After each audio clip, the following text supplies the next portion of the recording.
Good evening. Welcome to the Audit Committee at 7 p.m. on Wednesday, the 12th of March 2025. I'm Councillor Brady. I'm the chair of this committee. There is no fire alarm planned for this evening. Should the alarm sound, please leave via the nearest available emergency exit.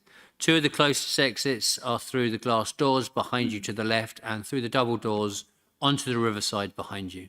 In the event of an evacuation, please muster outside Café des Amis. Members of the public are welcome to make their own recordings of the meeting using whatever non-disruptive methods they think are suitable.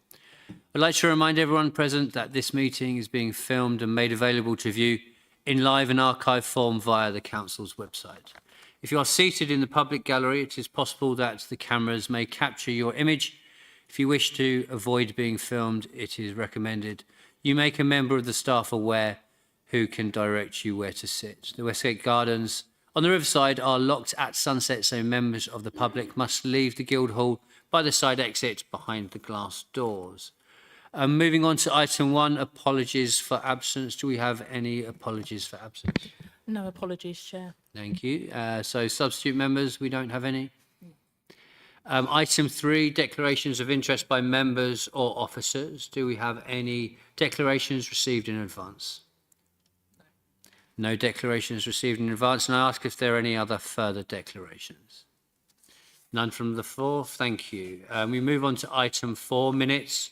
To agree the minutes of the meeting held on the 22nd of January 2025 as a true record. Can we agree the minutes? Agreed. Item 5, public participation. There are no speakers for this meeting, so we move on to the substantial items on the agenda. Item 6, draft internal audit plan 25-26, and that's page 12 to 25 of your agenda packs. And that's to consider the report of Nikki Mills, Director of Finance and Procurement, and Officer Christopher Parker, Deputy Head of Audit. I'll ask Christopher to introduce the report. Thank you, Chair. The report before you on page 12 is the draft internal audit plan for 25-26. This has been brought about and come to you for approval later.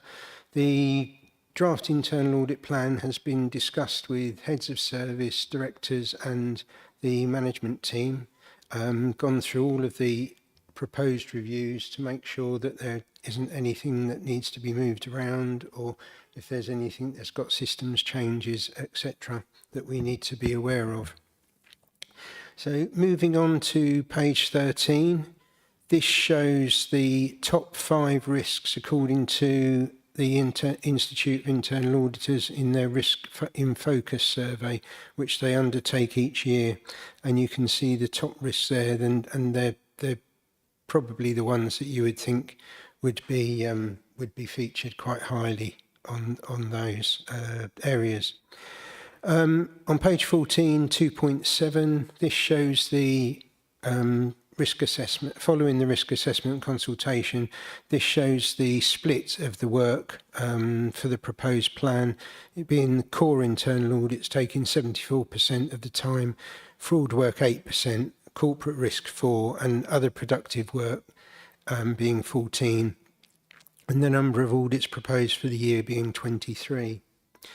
Moving on to page 15, section 3 is the benchmarking, and this mentions again that the audit plan for Canterbury City Council is less than the Kent average. But just to remind you, there is the current exercise that's going on at the moment with Nikki and Councillor Sol, where they're looking at previous audit reports and seeing if there's any particular issues or reviews that have been dropped out over time. So that is still ongoing at the moment. Section 4 is the internal audit, head of internal audit's opinion on the audit plan, and she's stating here that she feels that the plan will be sufficient to give an overall assurance level for Canterbury at the end of this time next year, and showing that is the only caveat for that being obviously the reviews that we undertake in year.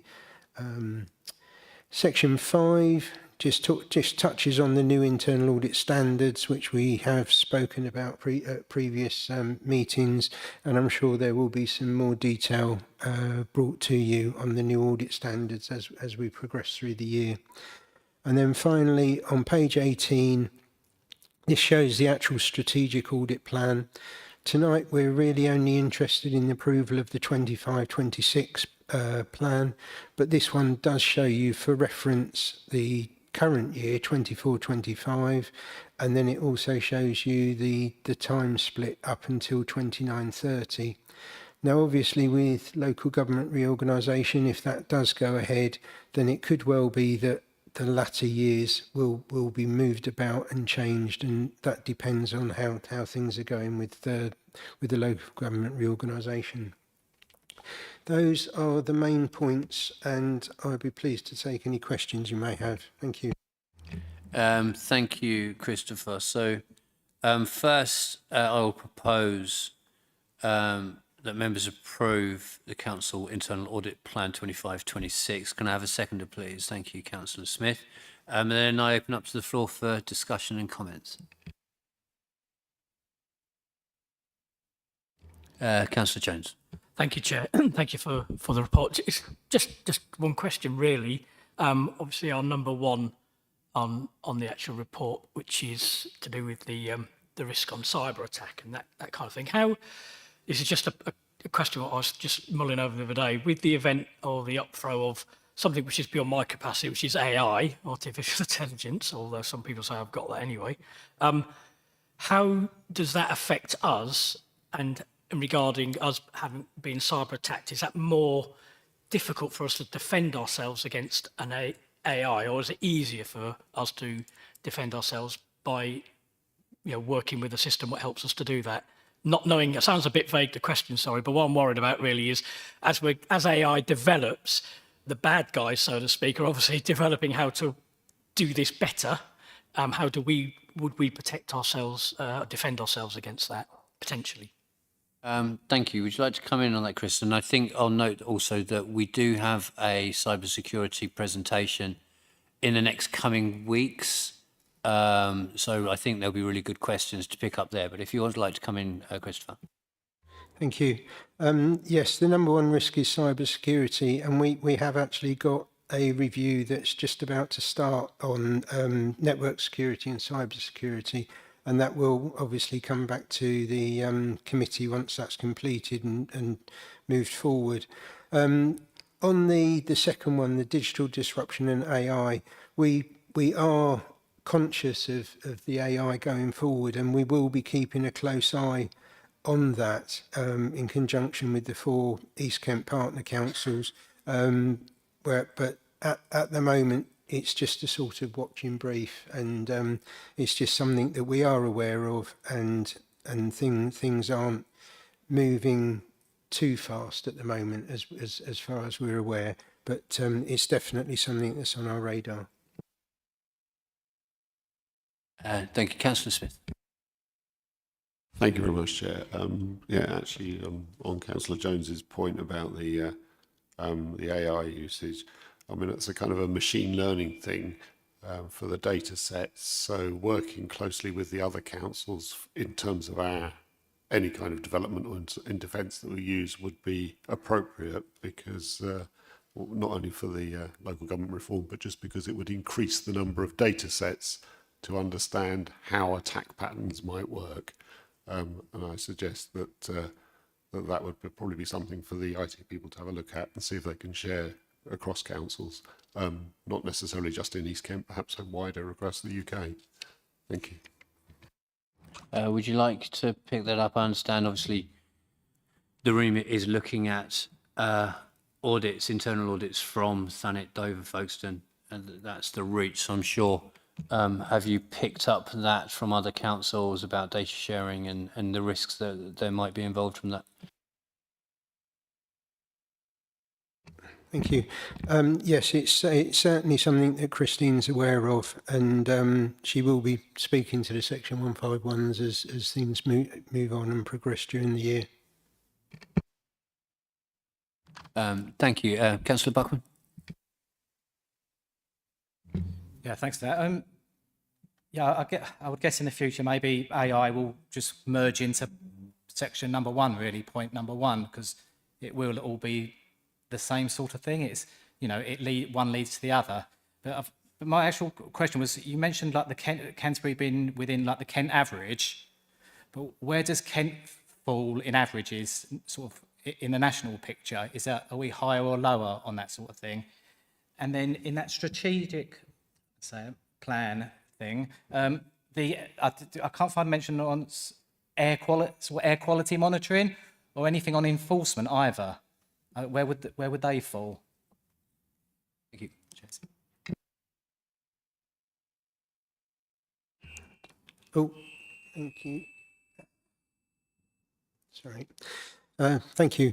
Yes, we certainly do have air quality within the universe. It might just be a case of finding it's probably been put in with some of the other environmental health areas. Let's see if I can find it for your information.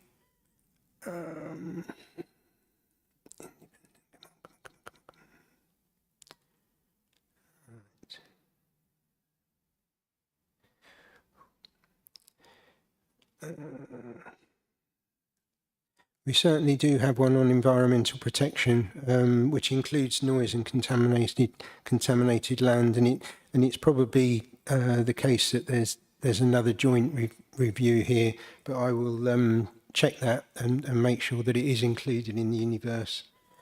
And on the other side, the wider benchmarking, as far as I'm aware, I don't think we've done any sort of much wider than the East Kent partnership and the Kent area.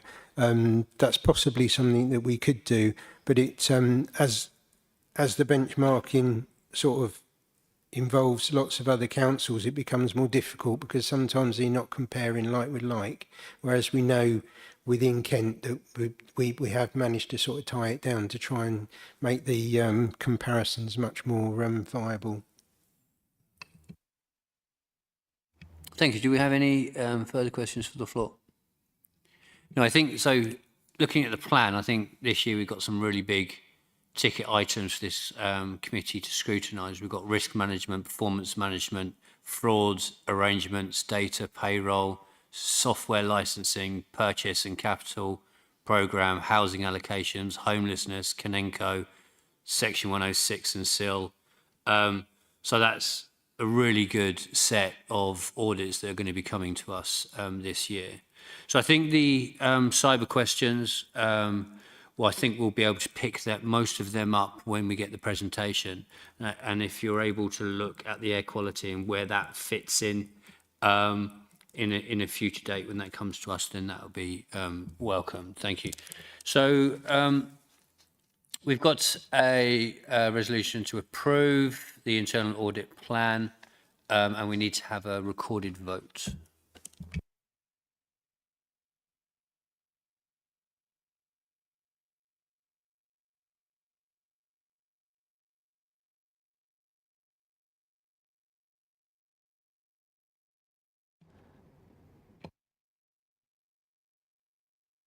Councillor Harvey, you've not voted.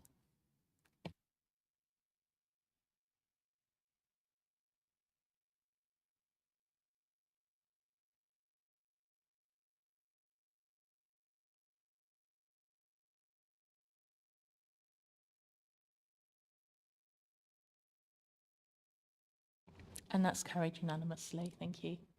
And thank you, members. We'll move on to item 7, East Kent Audit Partnership Internal Quarterly Audit Report. That's pages 26 and 40 of your agenda pack. Please note that this report is to consider the report of the Director of Finance and Procurement, not as to note, as the agenda says. This is to consider, and this is from Christopher Parker, Deputy Head of Audit. So I invite Christopher to introduce the report. Great, thank you, Chair.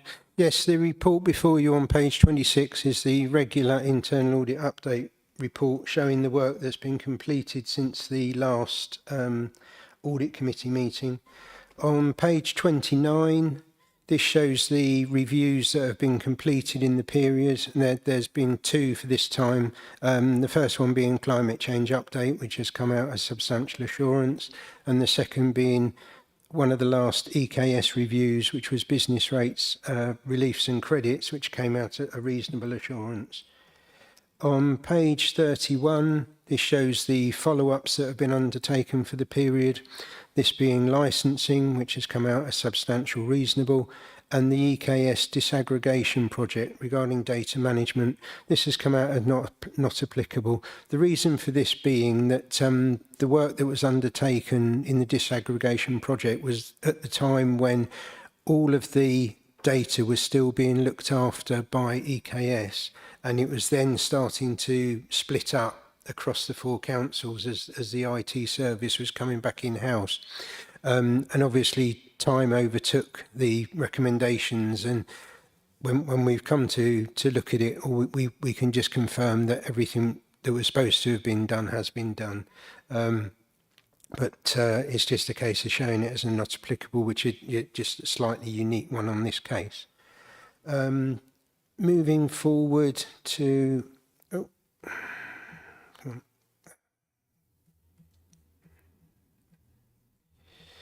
The plan itself is shown on page 35, and this was to the end of December. So the target at that point for Canterbury plan achievement was 75%, and at that time we were running at 59, so we were a bit behind. But just to give you the latest figures to the end of February, is the Canterbury audit plan completion is now running at 94%, so we'll be running very close to 100% for this year. Again, those are the main points of this report, and I'll be pleased to take any questions you may have. Thank you. Thank you, Christopher. So from the chair, this is to resolve that the committee accepts the results of the internal audit work. Can I have a seconder, please? Councillor Smith, thank you. And I open the item up for discussion and comment.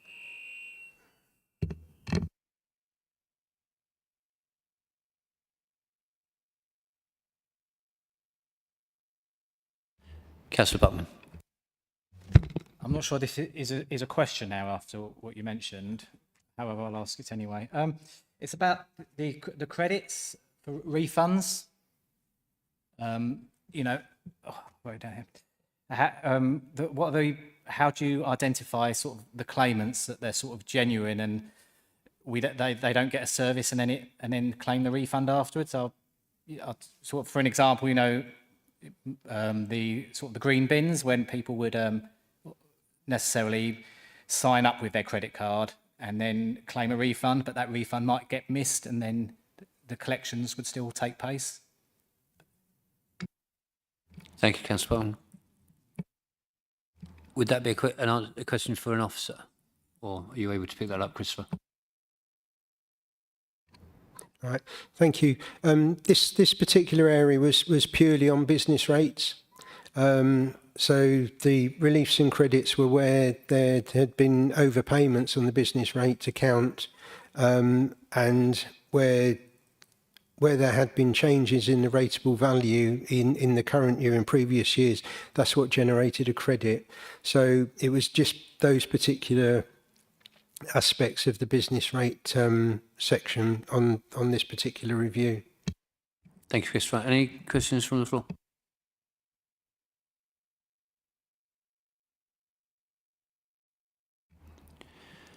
So I'm going to pick up a couple of questions from page 30, so the EKS business rates, so the recommendations, which is my pet subject.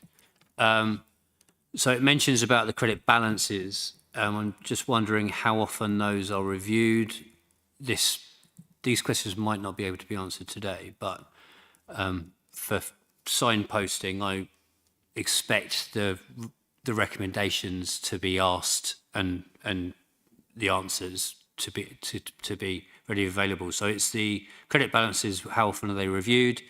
When will suitable measures be put in place to mitigate the potential for a fraudulent refund application to be made? Are we developing a procedure to prevent against the risk of credit card chargebacks? and it says that the evidence is not always retained to comply approval for discretionary reliefs. I'm wondering, what are we going to be doing about that? So all of the recommendations on page 30, the recommendations that have come from the internal auditors, what are we doing about them?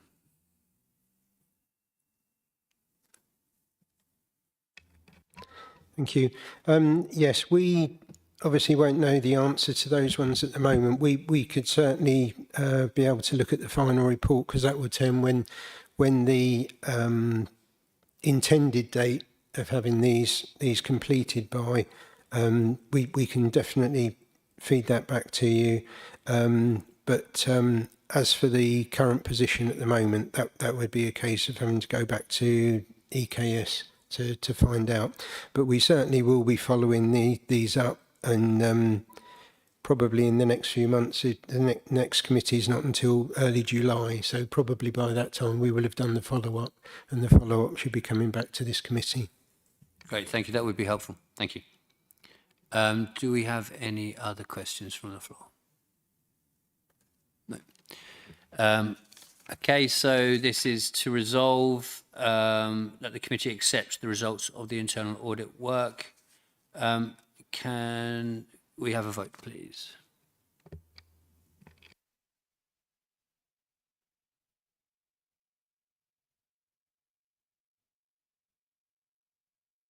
And that's carried unanimously. Thank you. Thank you, members. We will move on to item 8, quarter 3, 24-25 Treasury Management, pages 41 to 50. This is to note the report of Nikki Mills, Director of Finance and Procurement, and Oksana will be introducing it. Thank you.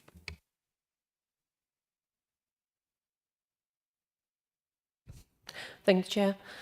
This is an update on the Council's Treasury Management for April to December 2024.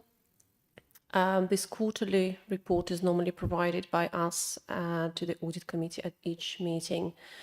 In the report, we include an economic update from our Treasury advisors, Arlene Close, as of the end of December 2024. There have been no changes regarding compliance since our last quarterly report, although the figures have been updated to reflect the most recent balances. Overall, we're pleased to report that there are no discrepancies with our Treasury management policies, and all reported indicators confirm our full compliance with the Treasury management strategies for 24-25. Therefore, this report offers the reassurance that we are effectively managing the Treasury function within the established limits. Happy to take questions. Thank you. And this will be to note. Open up to the floor for questions. Councillor Smith. Thank you, Chair. Thank you, Oksana. Given the geopolitical situation with the shifts in interest rates likely, is there a review period which is faster than perhaps normal based on that? Because I think given how things have changed very rapidly in the last month or so, the pressure on centers like the European Central Bank rates and things like that will alter quite quickly, or can alter quite quickly given circumstances worthy of keeping an eye on, perhaps. Thank you, Councillor Smith. Thank you, Chair.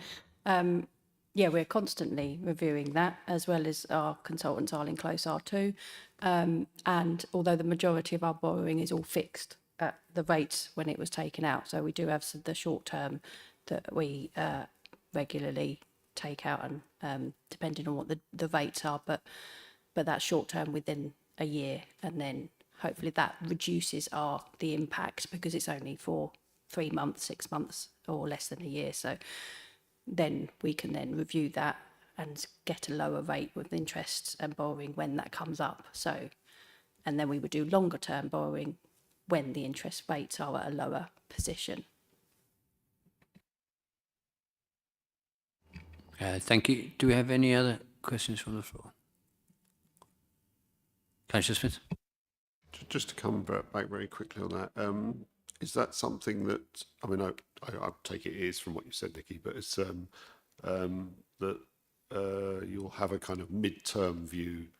I think something that's been discussed before is perhaps having a 2-year idea of a risk rating and in this kind of geopolitical shift with the interest rates and inflation rates, it may be worth having a slightly longer term view than is the norm with the current practice, sort of 3 months to a year pattern.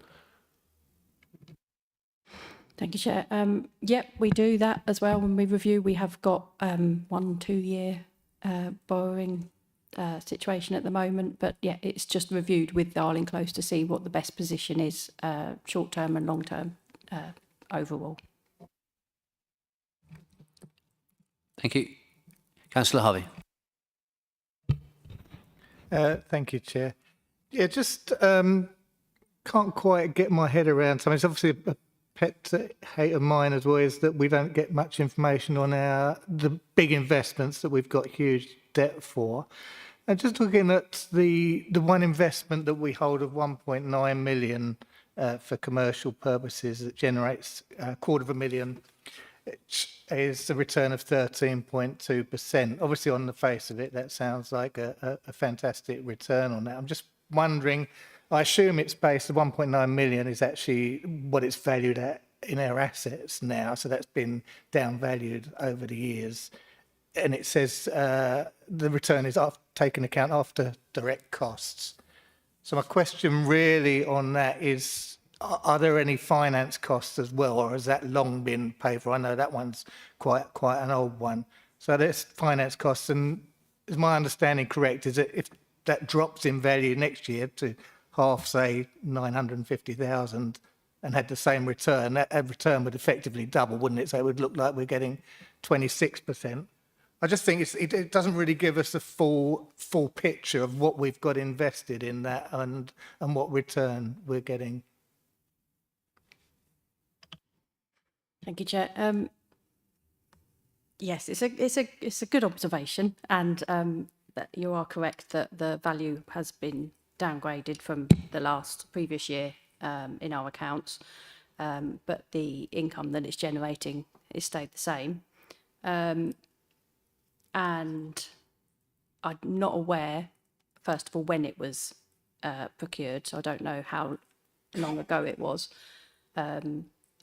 However, the borrowing and everything is done on a whole for the whole council, so you wouldn't be able to identify that particular property has these associated costs, because we look at it as an overall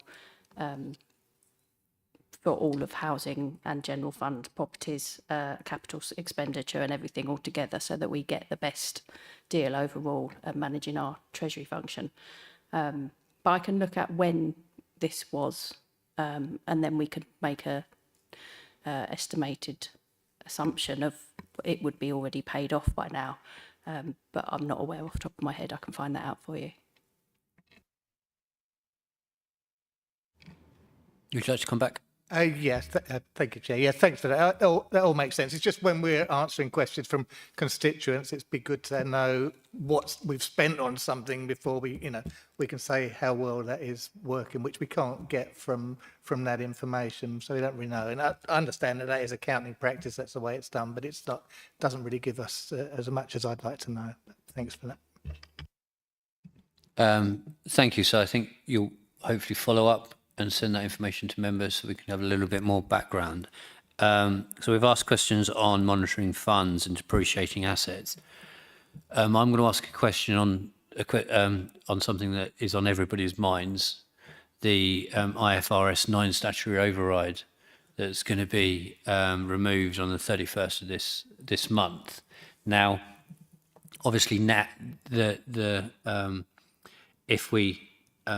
if that increases or decreases the value of our money market funds, that will now be on our books, on the budgets moving forward. So I'm just wondering, is that changing our re-evaluation on the use of money market funds? We don't think it will change, but it's something that we will look at the end of the financial year when we go through all of that, and we will let you know. Okay, thank you. Any further questions? So we are asked to note, and we can do that by general assent. Thank you, members. We will now move on to item 9.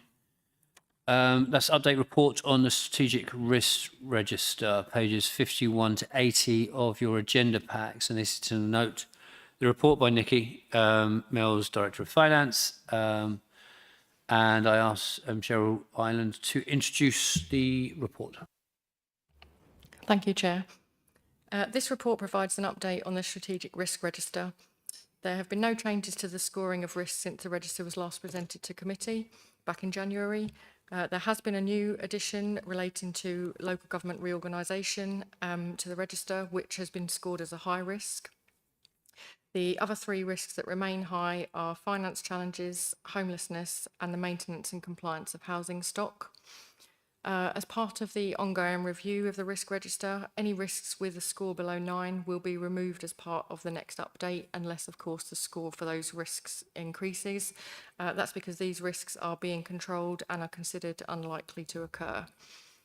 Happy to take any questions.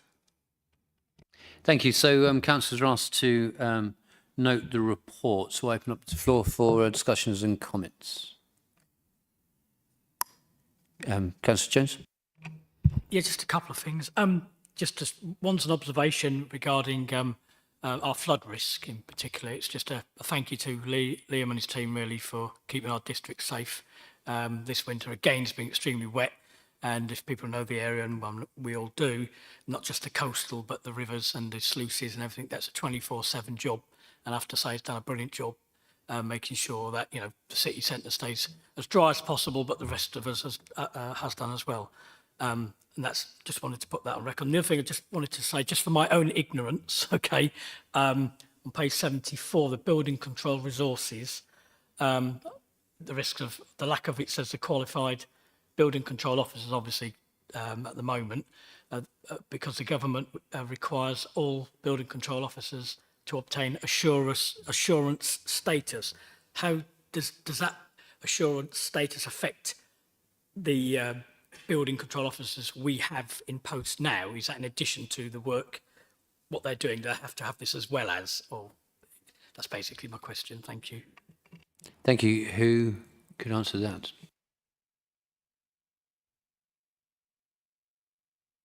I'm sorry, I don't know the answer to that, but I can go back and check with the service and then come back to you. Thank you. Okay, thanks. So if we can follow up on that, and to note that you were thanking their officers for risk management on flooding. Okay, thank you. Do we have any other questions from the floor? No, I just have something on just to check that we are up to date with everything and we haven't missed a backstop. Can you give some background on that, if possible, please? Yes, of course. Thank you, Chair. I would like to reassure you all that all of our accounts are up to date and have been signed off by our external auditors and yourselves as audit committee. There were no time issues or major issues at all. The thing that was posted on social media was about an admin error that was born out of a cyber incident that we were dealing with at the time. It meant our website wasn't updated with the final versions of our accounts, which were approved by auditors.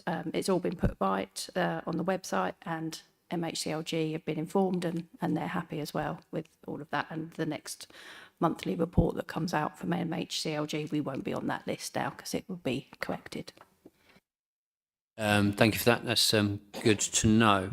Councillor Smith.